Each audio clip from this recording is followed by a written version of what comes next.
وہ ڈیمیجنگ کیا اس کو گورنمنٹ کنسیڈر نہیں کرتی؟ اور اگر پہلی بات چیت ہوتی تو بیانات نہ آتے، جو بھی بات ہے وہ بیک ڈور ڈپلومیسی کے تھرو آپس میں سارٹ ہو جاتی، یا پھر ہم اس کو بڑی خبر بنا رہے ہیں اور اتنی بڑی خبر نہیں ہے؟ نہیں، میرا خیال ہے جی، ہمیں مولانا صاحب بڑے زیرک سیاستدان ہیں، اور مگر میرا خیال ہے کہ اس پہ ہمیں بڑی سمجھداری سے بات کرنی چاہیے. میں فرینکلی مولانا صاحب کی اس دن کی تقریر سے اتفاق نہیں کرتا،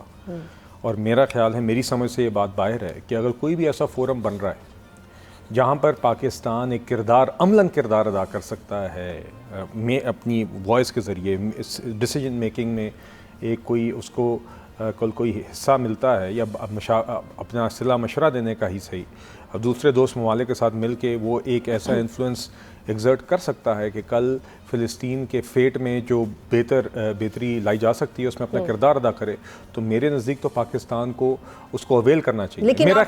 خیال ہے کہ اگر ہمیں یہ سوال پوچھنا چاہیے کہ اگر اس طرح کے فورم کے اندر پاکستان نہ شامل ہوتا